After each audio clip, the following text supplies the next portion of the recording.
Silakan Pak Rio.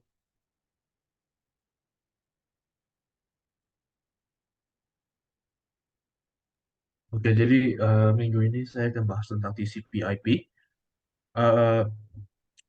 Secara singkat dulu, saya bahas dulu eh, konsep internet. Jadi internet pada keseluruhannya itu bisa dilihat itu sebagai sebuah kumpulan dari banyak autonomous system, ya, dan dengan masing-masing autonomous system itu mempunyai range IP address-nya mereka sendiri. Jadi bisa bayangkan itu kayak satu negara itu punya banyak kota. Jadi dari kota satu, kota dua, kota tiga itu masing-masing terhubung dengan jalan antar kota. Itu bisa dijadikan perbandingan yang oke untuk internet. Jadi komunikasi pada internet itu bisa dibagi menjadi dua jenis besar berdasarkan itu beradanya terhadap gateway sebuah autonomous system itu internal gateway protocol dan external gateway protocol. Jadi bisa dianggap itu kalau yang internal itu seperti jalan di antar di dalam kota. Jadi dari satu ke gedung lainnya, terus external gateway protocol itu bisa dianggap sebagai kayak jalan tolnya itu yang udah mulai menghubungkan dari satu kota ke kota lain. Eh, Setelah itu kita akan bahas routing. Jadi routing itu biasanya menggunakan routing information protocol atau RIP, dan dia itu biasanya itu eh, standarnya itu membatasi jumlah hopnya itu sampai 15 hops. Jadi kalau misalnya udah nyampe 16, biasanya signal yang dikirimkan itu sebuah signal infinity. Supaya itu kalau udah mencapai 16 itu udah stop di situ dan udah eh, nggak bakal dilanjutin lagi pada itu. Dan itu menggunakan split horizon with poison reverse method yang dibahas minggu lalu itu. Masalahnya itu dengan menggunakan metode ini itu konvergensinya lambat, dan metode ini tuh tidak melihat kualitas dari bandwidth pada rute yang dipilihnya itu. Jadi tidak, jadi bandwidth yang dipilih dan bandwidth dari channel yang dipilih itu tidak selalu optimal. Jadi itu bisa jadi masalah kalau misalnya paket yang kita mau kirim itu cukup besar. Jadi untuk menghadapi masalah-masalah ini itu orang mendevelop OSPF, Open Shortest Path First. Ini tuh dia itu menggunakan sebuah peta topologi network. Jadi dari networknya itu biasanya dipetakan dari satu node ke node yang lain itu biasanya ada garis-garis digambarkan peta gitu. Pasti pernah lihat, dan biasanya itu ada weight-nya. Jadi dari satu tempat ke tempat lain itu jaraknya berapa lah kira-kira. Eh, Peta ini itu diupdate setiap 30 detik. Bagaimana cara update-nya itu nanti akan saya bahas lagi. Eh, OSPF itu menggunakan Dijkstra algorithm untuk mencari path paling pendek. Eh, Satu yang paling penting itu adalah Border Gateway Patrol. Jadi Border Gateway Patrol itu bisa dibilang itu sebagai gerbang untuk masuk dan keluar dari sebuah kota. Jadi dia itu memberikan peraturan dan policy atas pathing pada peta network. Jadi dia itu yang mengatur itu satu node itu bisa kemana saja. Misalnya dari node A itu cuma bisa ke node C dan D, terus dilarang untuk ke node B. Jadi BGP itu mempunyai polisi-polisi yang penting untuk mengatur dia itu bisa kemana saja, dan informasi yang melewati itu eh, cukup ketat. Jadi kalau misalnya informasi yang lewat itu tidak mengikuti dengan polisi yang ditetapkan oleh BGP, biasanya itu informasi itu tidak diperbolehkan untuk lewat. Eh, ini itu tidak BGP itu diimplementasikan itu bukan untuk optimisasi, tapi biasanya itu untuk security dan kepentingan sendiri sih. Eh, BGP itu juga salah satu bagian dari networknya itu yang tadi saya sebut itu yang membuat peta dari networknya itu yang di refresh setiap 30 detik itu. BGP itu tugasnya seperti itu untuk mengirimkan sebuah keep alive message setiap 30 detik untuk mengupdate peta network. Dan keep alive message ini seperti namanya keep alive itu dia itu ngecek tetangganya itu masih alive atau enggak. Jadi kalau misalnya ada signal atau nggak ada signal itu bisa dibedain itu tetangganya itu masih nyala, masih bisa terhubung atau enggak. Jadi makanya petanya itu bisa update setiap 30 detik itu dengan Border Gateway Patrol. Selanjutnya itu adalah multicast routing. Jadi ini konsepnya cukup sederhana. Eh, jadi menghubungkan beberapa destinasi menjadi satu rute sehingga tidak perlu mengirim paket yang sama itu berkali-kali. Jadi kalau misalnya kayak ngirim kayak kayak destinasi di peta gitu. Kalau misalnya mau ke lokasi A, terus ke lokasi B, terus ke lokasi C, daripada kirim satu paket yang sama 3 kali, satu ke A, satu ke B, satu ke C, mending kita kirim satu paket saja yang ke A, terus nanti ke B, terus nanti ke C. Eh, ini biasanya menggunakan metode reverse path broadcasting. Jadi daripada unicast routing itu biasanya lebih lama dan lebih berat biasanya, jadi mending pakai multicast routing supaya tidak perlu berkali-kali mengirimnya. Selanjutnya adalah Dynamic Host Configuration Protocol. Ini tuh IP address pada host itu pada host yang menggunakan ini itu IP-nya itu bersifat sementara dan dia itu diperbarui setiap kali host request ulang. Jadi tiap kali hostnya itu kayak dinyalakan, setiap kali minta itu private IP address-nya itu biasanya bisa berganti. Saya tahu di Amerika itu ada beberapa internet service provider itu yang menggunakan dynamic IP. Jadi setiap sekian periode waktu itu mereka eh, akan ganti private IP address-nya itu supaya tidak statis. Biasanya ini untuk hal-hal security. Jadi kalau misalnya sebab bocor itu dalam sekian waktu itu, kalau misalnya private IP address-nya bocor dan itu biasanya bisa bermasalah. eh, jadi dalam sekian waktu itu dia bisa ganti lagi dan ya karena address-nya ganti ya masalah itu jadi terhilang. Kemudian ada NAT, Network Address Translation. Ini mentranslate private IP address kita itu ke public IP address supaya bisa dibaca oleh network luar. Jadi private IP address kita itu biasanya ditranslasikan dulu menjadi sebuah public IP address yang bisa dipakai dengan sisa dari networknya itu supaya tidak perlu interaksi langsung dengan private IP address kita. Sekali lagi ini tuh fokus utamanya itu pada security kita karena private IP address kita itu cukup penting untuk dijaga rahasia. Karena itu sebagai identifier gitu. Makanya biasanya ditranslate dulu sebagai public IP address baru bisa dipakai menjadi ke network yang lebih luas. Kemudian konsep terakhir adalah mobile IP, mobile host yang bisa berubah lokasi dari satu IP address ke address yang lain itu uh, anggap aja kayak device atau device yang gerak tempat bisa dari rumah itu ke tempat yang lain itu dengan IP address yang beda. Biasanya orang kalau mau kirim sebuah pesan informasi ke address yang satu ini, kalau udah berpindah itu, kalau IP address-nya beda, biasanya nggak nyampe. Jadi biasanya itu ini didampingin dengan home agent dan foreign agent supaya nanti paket informasi yang ke IP address yang lama itu bakal diangkut ke foreign agent supaya nanti bisa diterima kepada mobile host yang mempunyai IP address yang baru. Eh, Sekian dari saya. Oke, thank you Pak Rio. Pak Hansen ada pertanyaan nggak Pak? Kalau dengar penjelasannya.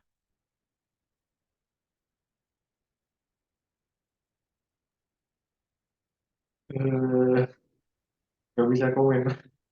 Nah, belum belum ada pertanyaan atau bingung? Ya, At- bingung. Bingungnya yang bagian mana? Ya, banyak informasi yang belum ketangkep. No, oke. Kita bahas beberapa ya.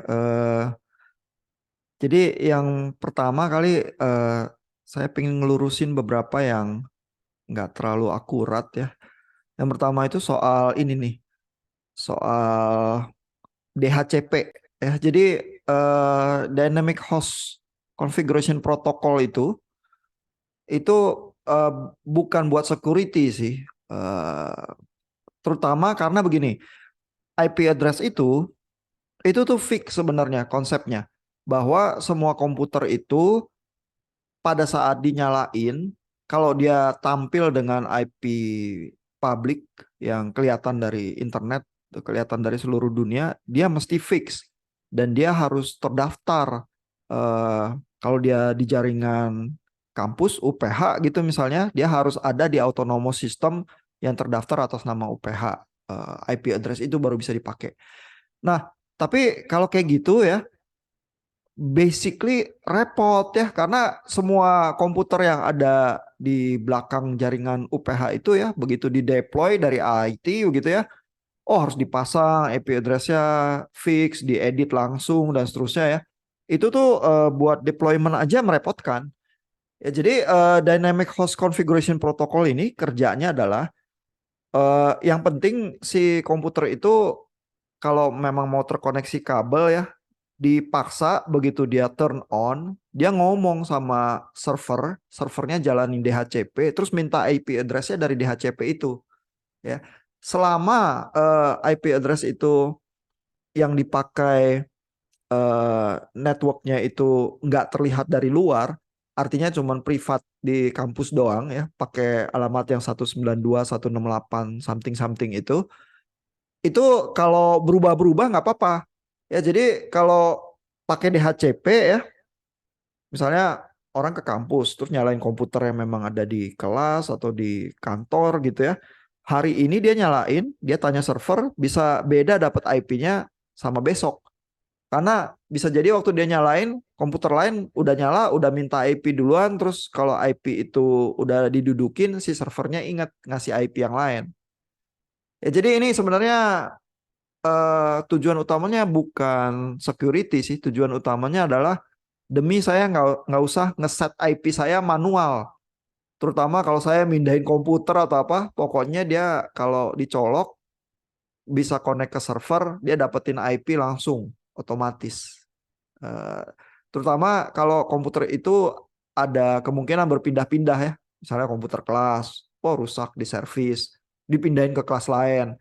Ya nggak usah setting IP tahu, oh lantai itu IP address-nya berapa ya range-nya. Oh, itu rumit banget dan bikin pusing gitu ya. Jadi DHCP ini untuk mengotomasi sih. Ya. Nah, kalau network address translation ya, ini juga, nah kalau ini ada sebagian persoalan security ya, tapi sebagian lagi adalah karena IP address yang ini 192.168 ini itu tuh nggak boleh kelihatan dari dunia karena ini IP private ya. Yang ini yang bisa berulang yang dilempar oleh DHCP itu. Nah kalau dia harus menuju ke cloud internet terbuka luas ke publik gitu ya. Alamat ini kan nggak boleh keluar. Jadi dia tuh harus lewat gateway tertentu. Lalu di gateway-nya itu ujung yang menghadap internet itu punya IP public, IP kampus misalnya yang boleh kelihatan dari luar. Ya jadi IP yang dari dalam ini nanti oleh network address translation ini diterjemahkan pas mau ke dunia bebas keluar dari pintu tertentu yang memang terdaftar secara publik. Gitu. Nanti kalau komputer dari luar itu mau menuju ke komputer yang di belakang UPH yang pakai IP private, dia lewat pintu itu dia tahu karena itu IP-nya IP public. Nah, begitu lewat pintu ini, terus network address translation-nya kembali menerjemahkan lagi dari IP yang dari luar ke dalam lagi sehingga paketnya bisa menuju ke apa komputer yang ada di dalam kampus. Gitu ya. Jadi itu sebenarnya kayak dibungkus ulang pakai amplop baru sehingga alamat itu sekarang pakai alamat publik.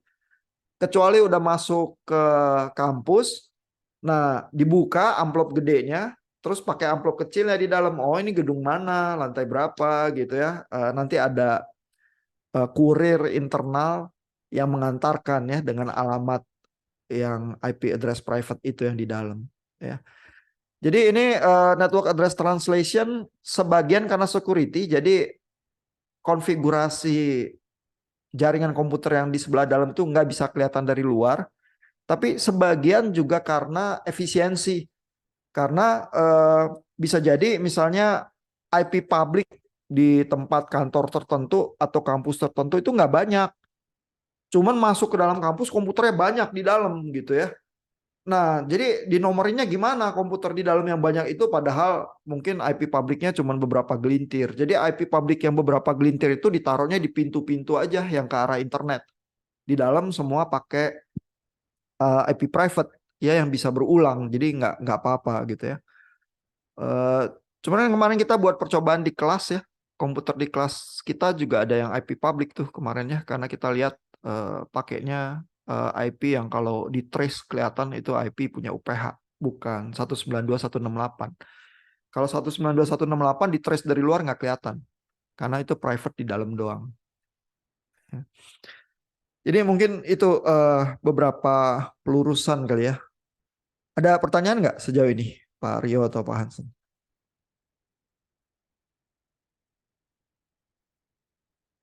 Masih oke nggak?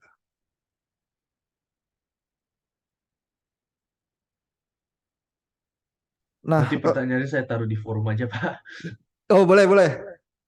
Biar nggak ini ya, biar ada apa peluru pertanyaan ya. Tapi kalau ada pertanyaan sekarang, mumpung lagi ingat boleh juga sih nggak apa-apa. Eh, Pertanyaan yang lain ya di chapter yang ini sebenarnya struktur apa IP address itu kayak apa sih angka-angka itu kalau dibaca itu Pak Rio bisa paham nggak? Itu kalau sebenarnya itu sih nggak tahu bener atau enggak sih, tapi itu kayak koordinat kalau bisa dibilang, kayak ya alamat gitulah. Iya, tapi Eh, alamat itu terdiri dari dua bagian. eh itu 192.168 kayaknya standar di mana-mana, jadi kayaknya itu lokasi, geolokasi. eh, nggak geolokasi sih. Kalau geolokasi orang akan berpikir garis lintang dan garis bujur ya. Ini enggak sih. Nah, jadi itu di lecture notes ada ya, tapi saya jelasin dikit ya. Siapa tahu mungkin kalau dibaca gitu aja lecture notes-nya kurang gampang dipahami ya. Jadi IP address itu strukturnya ini ya. Ada ini IPv4 ya yang masih banyak dipakai juga. Ada 8 bit setiap kelompok ini ya, 8 tapi kali 4. Berarti total ada 32 bit ya. Sehingga ditulisnya kayak gini ya. Setiap 8 bit itu ditulis jadi satu kumpulan angka ini desimal ya. Dan karena 8 bit itu bisa 256 kemungkinannya, maka angka paling gede di sini itu 255. Ya, jadi hitungannya dari 0 sampai 255 gitu ya setiap ini ya.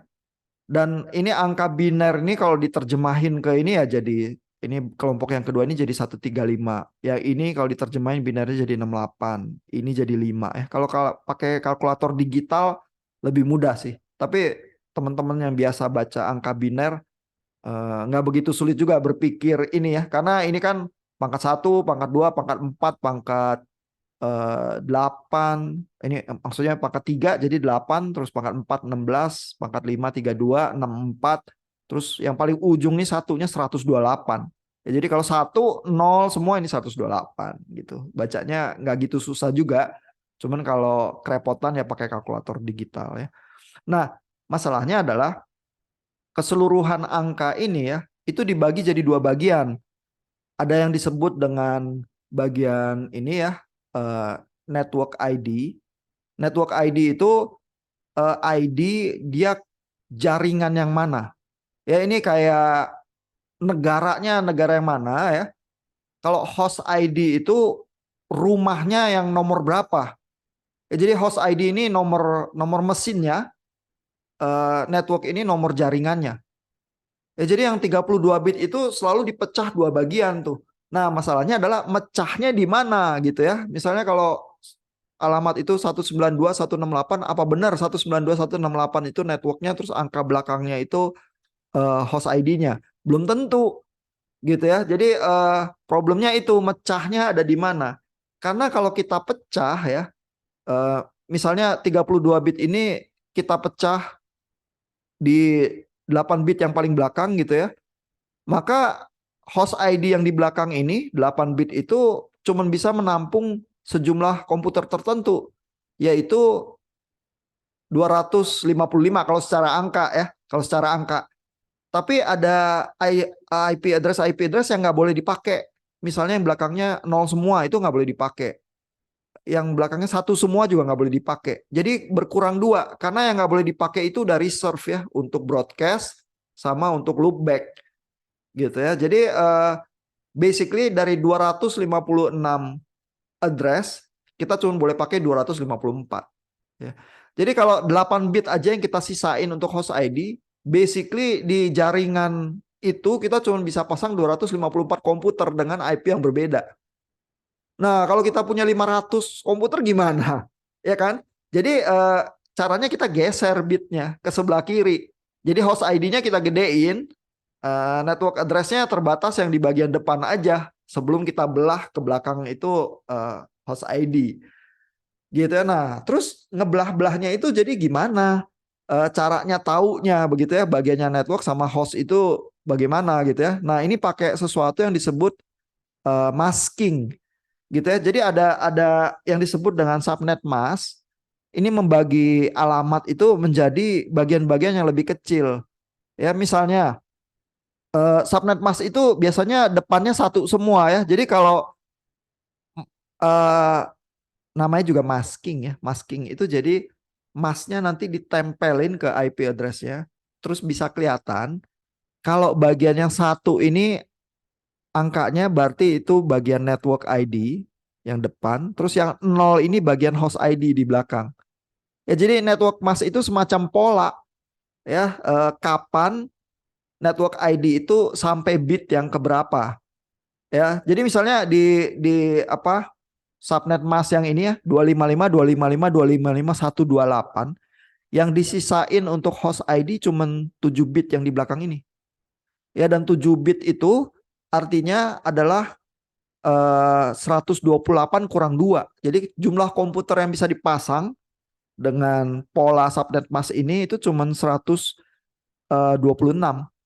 gitu ya, lebih kecil lagi daripada 254 tadi karena kan kemakan nih 1 bit buat di network ID ya. Jadi buat host tinggal kecil aja. Kalau saya di dalam ruangan yang cuma punya 5 komputer gitu ya, saya makan 3 bit aja di belakang ini buat host ID, sisanya buat network ID gitu. Itu bisa. Ya jadi sebenarnya subnet mask ini diatur, pertanyaan desainnya adalah saya punya berapa komputer sih di belakang network saya itu gitu ya. Saya perlu berapa bit untuk host ID ya. Nah, jadi nanti ya kalau kita punya problem routing ya, misalnya ini ya, ada H1, H2, terus ini H3, H4 ini host ya, ini komputer. Lalu R ini router ya, ini ada R1 sama R2 di gambar ini. Ya jadi network ini H1, H2 ini di dalam network yang sama. H3, H4 di dalam network yang lain terkoneksi oleh router ini. Nah, si router ini setiap kali terima paket ya, dia harus tahu ngelempar ke gateway pintu yang network 1 di atas atau pintu ke network 2 di bawah. Pintu ke network atas ini alamatnya 150.100.12.129. Kalau ke bawah itu 12.4 ya. Nanti router 2 punya pintu 2 lagi ya. Jadi setiap kali terima paket, setiap router itu cuma lihat dia harus menyasar network yang mana, terus dia lempar ke pintu yang sesuai ya. Nah, network yang mana itu taunya dari mana? Baca bagian network address ini yang di sebelah depan. Tapi cara bacanya network address ini taunya yang mana, dia harus baca subnet masknya dulu, seberapa panjang yang dia harus baca, dan itu network address-nya gitu ya. Nah, misalnya ini ada contoh kasusnya di paragraf yang ini ya. IP address 150.100.12.176. Terus ada terjemahannya ini secara digital ya. Terus alamat subnetworknya jadi 150.100.12.128. Gini ya. Ini subnetnya nih. Subnetnya artinya adalah bagian hostnya cuma 7 bit yang terakhir. Ya. Lalu 12255 ini buat broadcast ini nggak boleh dipakai gitu ya. Nah, ini cara ngelihat network ID-nya sama host ID-nya, jadi dijelaskan di sini ya. Basically adalah dengan cara membaca sampai bit yang keberapa subnet masknya ini menjelaskan batas antara network ID sama host ID. Ya. Nah, lalu kalau routing ini ya, jadi ini gambar 8.8 ya, penjelasannya di paragraf yang ini ya. Kalau ada beberapa subnet ya, 150.100.01, ini alamat IP gedenya ya, kelas B, itu ada subnet ini 150.112.128. Ya, 12.128 itu network yang atas ini. Ini ada alamat networknya ini 150.112.128. Di dalam network ini ada alamat 129, ada alamat 154, ada alamat 176. Ya. Kalau nggak 12 titik something berarti dia udah di network yang berbeda. Ya, nah ini network yang ini mulainya 12.128, tapi ada 12.0 nih karena subnet masknya kan sampai bit ke 7 ya di sini ya. Berarti angka depannya tetap sama nih kalau 150, 100, 12. Nah, tapi angka belakangnya ini ada yang mulai dari 128, ada yang mulai dari 0. Nah, yang network bawah ini mulainya dari 0 nih karena dia networknya 150, 112, 0. Yang atas ini 150, 112, 128. Yang termasuk jaringan mulai dari 0 ini adalah 04, 024, 055, 01 gitu ya. Jadi ini satu network kelihatan nih dari subnet masknya ini network yang lain. Nah, terus di bagian bawah ini network yang lain lagi nih karena 150, 115, bukan 12 lagi. Ya, berarti ini udah network yang lain lagi nih.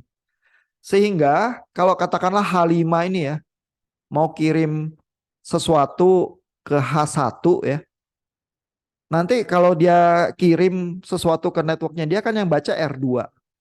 Nah, R2 akan lihat apakah paketnya itu alamatnya ke 150, 115 atau bukan.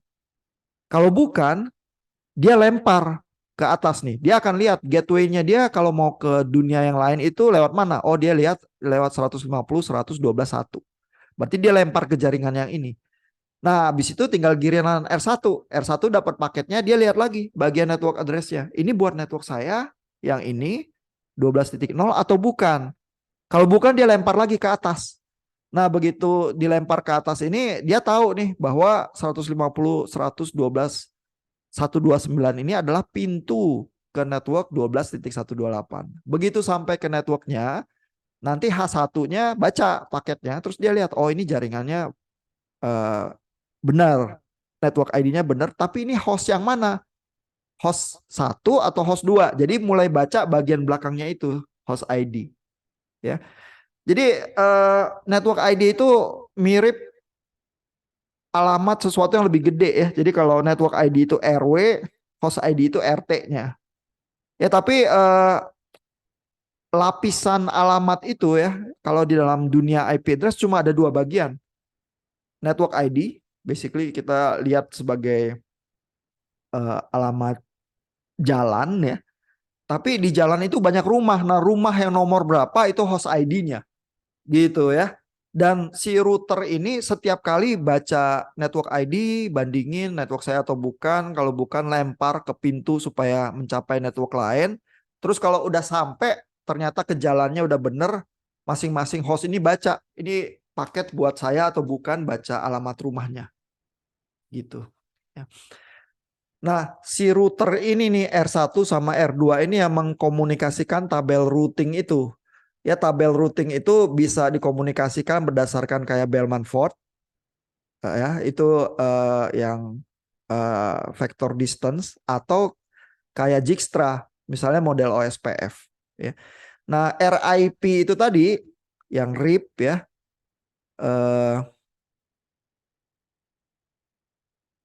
RIP itu ada di bawah ya kalau nggak salah. Nah, ini ya IP routing ya. Yang RIP ini mainin Bellman-Ford ini. Yang cuman gosip-gosip sama tetangganya. Terus tabel routingnya itu diupdate ya berdasarkan pengetahuan dari tetangga terdekatnya. Kalau OSPF-nya bikin peta ya. Ngobrol juga sih sama tetangganya. Tapi yang dibangun adalah tabel routing itu isinya peta. Ya, jadi si router itu bacanya selalu tabel yang isinya angka-angka. Dia nggak bisa mencerna gambar ya. Jadi yang dia update adalah tabel address, terus node-nya apa, cost-nya berapa.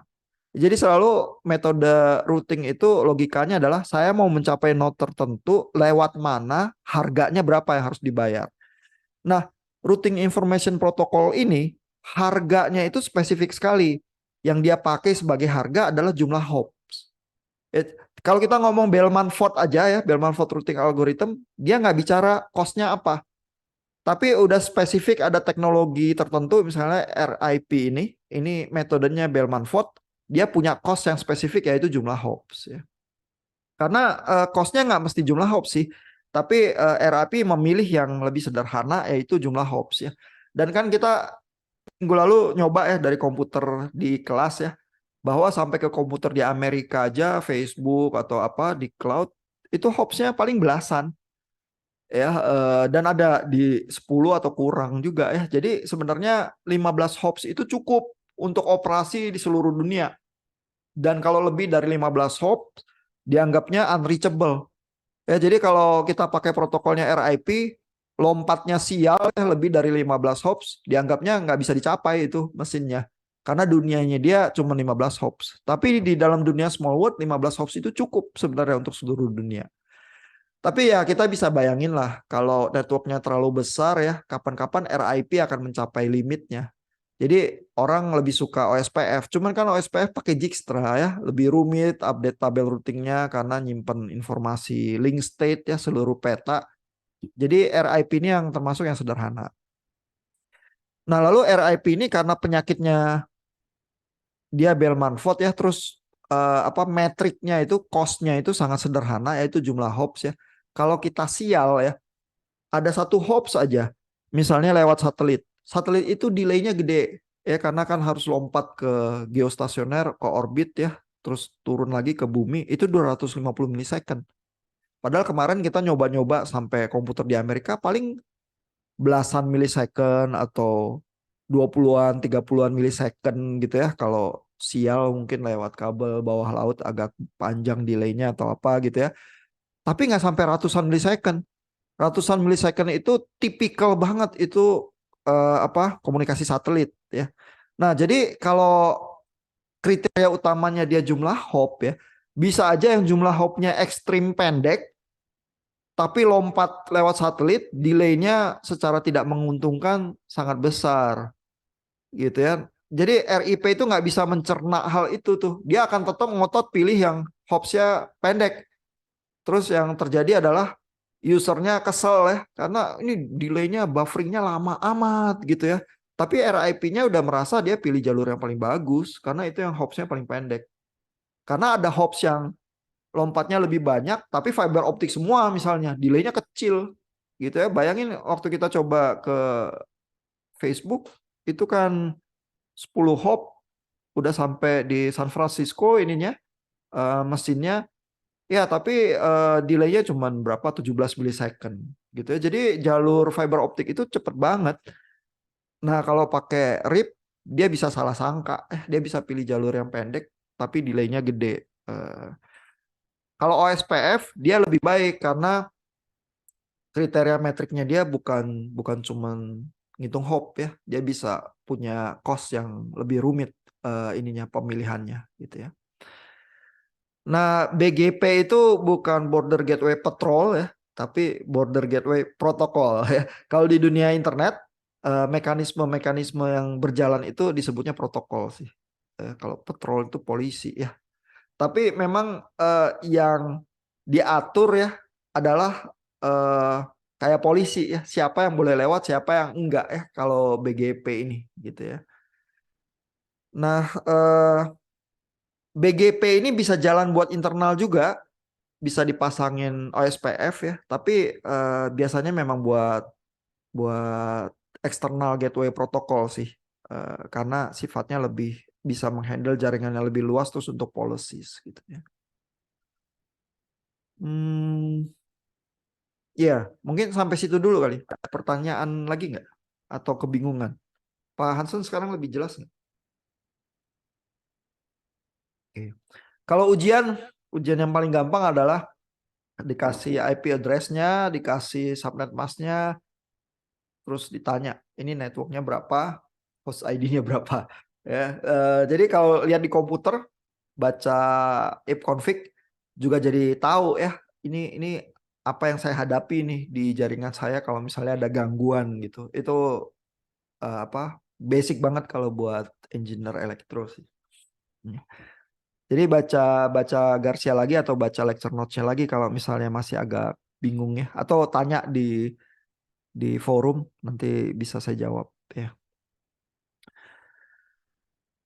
Nah, mungkin bagian yang penting juga ya, saya pengen tunjukin sebelum kita selesai adalah bagian ini nih. Jadi TCP/IP itu di layer 3-nya jalanin IP ya, karena tugas utamanya routing. Tapi di layer 4-nya, di atasnya itu jalaninnya TCP, itu Transport Control Protocol ya. Salah satu tugas yang utama dari TCP ya adalah melakukan flow control. Flow control itu adalah mencegah congestion ya, mencegah kemacetan. Nah, ini tipikal nih figur 8.37 ini tipikal banget cara flow control dari TCP. Ya, jadi logikanya TCP adalah kalau traffic itu kosong, maka bandwidth itu kita sia-siakan ya. Jadi harus ngegas ya kalau kalau jalan tolnya kosong. Tapi kalau udah macet harus ngerem ya, jangan digas terus karena kalau congestion ya artinya semua orang nanti nggak terima paketnya ya. Terus bufferingnya ya kayak macet di jalan tol, kapan-kapan deadlock gitu ya kalau semua orang ngegas terus gitu ya. Jadi harus tahu kapan ngegas, kapan ngerem ya. Nah, modelnya gimana? Modelnya ini ya. Jadi pertama kalau misalnya jalanan itu terasa kosong ya, artinya acknowledgement itu cepat, nggak ada traffic yang hilang ya. IRQ itu jalan dengan lancar, cepat ya. Maka traffic itu terus-menerus ditingkatkan ya. Ini congestion window-nya ini artinya panjang traffic itu ditambah terus gitu ya. Nah, dan ditambahnya naiknya eksponensial nih. Daripada kosong jalanannya secara eksponensial digas ya kenceng gitu ya. Nah, lalu sampai level tertentu yang kita set gitu ya. Kan di gas tertentu kalau semua orang ngegas lama-lama macet juga gitu ya. Jadi kalau sampai thresholdnya ya, kita ngegas juga kalau ternyata masih cukup lancar ya, tapi ngegasnya jadi linear ya. Kelihatannya ini eksponensial ya ngegasnya, tapi habis lewat threshold ini ngegasnya pelan-pelan. Karena kalau ngegasnya kekencengan ya, lebih lebih cepat macet gitu ya. Jadi ini fase yang kedua ini dinamakan congestion avoidance ya. Jadi fasenya ada slow start ya, which is namanya ini agak unfortunate ya karena agak menipu ya. Slow start ini justru cepat karena naiknya traffic itu eksponensial maunya ya. Jadi sebenarnya bukan slow start sih, sebenarnya fast start ya sebenarnya ya. Tapi di dalam terminologi ngomong soal TCP akhirnya nama ini yang melekat ya, slow start. Tapi slow startnya cepat ya. Nah, begitu lewat threshold ini baru naikin trafficnya pelan-pelan ini. Ya, jadi sebenarnya di sini lebih slow, tapi di sini namanya congestion avoidance karena menghindari kemacetan naiknya pelan-pelan ya. Lalu begitu kena ini ya, macet terdeteksi ya, ada timeout, ada paket yang nggak nyampe dan lain sebagainya gitu ya. Dia itu akan dengan cepat TCP itu ngedrop congestion window-nya supaya ngerem. Ya karena kalau memang udah macet ya percuma. Digas terus nanti banyak yang hilang ya dan akhirnya harus retransmisi juga gitu ya. Jadi begitu udah mulai banyak timeout ya, di drop. Lalu mulai lagi, slow start lagi. Ya karena kalau udah di drop sampai habis, berarti harusnya sih kalau semua TCP pada ngedrop, jalur itu jadi lancar lagi ya, harusnya. Kan gitu ya. Terus mulai slow start lagi, naikin trafficnya lagi pelan-pelan ya. Tapi kapan thresholdnya? Thresholdnya ini dipasang separoh dari pertama dia kena macet terus ngedrop, ini separohnya nih. Jadi artinya dengan demikian yang ngegas aja kenceng, tapi sampai separuh ini kita mulai hati-hati lagi, masuk ke daerah congestion avoidance lagi. Nanti kalau ternyata macet lagi, drop lagi, terus slow start lagi, naik kenceng, terus begitu threshold naik pelan-pelan lagi ya. Jadi dengan demikian media kita itu dapat kesempatan bernapas. terutama kalau udah macet terus traffic tinggi, TCP itu mengatur supaya ada iramanya bernapas, di drop dulu ya, jangan terus-menerus digas nanti jadi kejang ya, jadi keram gitu kalau ngegas melulu gitu ya.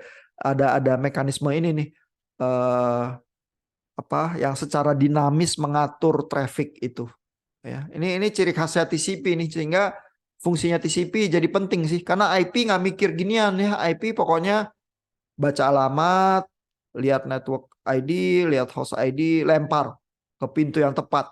Itu aja udah sibuk tuh router. Jadi nggak ada waktu ngerjain beginian ya. Ini kerjanya di TCP, di host, di layer 4-nya.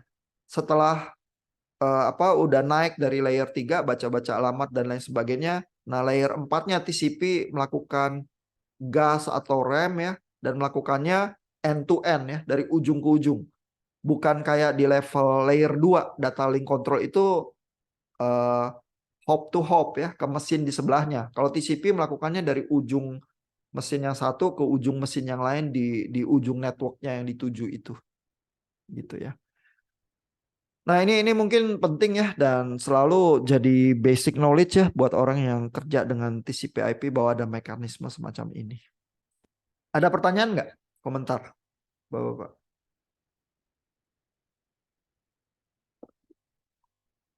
Oke, kalau ada pertanyaan tulis di forum ya, jangan lupa. Jangan lupa absen juga di Moodle. Tadi siang ada yang kelupaan, udah saya absenin sih, daripada bapak-bapak kelupaan terus ini harus masuk lagi. Ya. Kalau nggak ada pertanyaan, kita sampai di sini ya. Kalau materi bab ini mau di summary dan dirangkum, yang potensial keluar di ujian adalah teknik membaca IP address-nya ya, harus paham baca subnet mask. Terus teknik routingnya ya, routing itu gimana kalau dalam network tertentu ada paket tertentu. Lalu juga teknik flow control di TCP ya, itu juga kerap ditanyakan. Terus apa fungsinya DHCP, fungsinya network address translation ya. Tadi Pak Aryo bahas sedikit tentang mobile IP ya. Nanti di minggu depan kita coba lihat gimana cara berfungsinya ya, tunneling itu dengan lebih detail. Ya.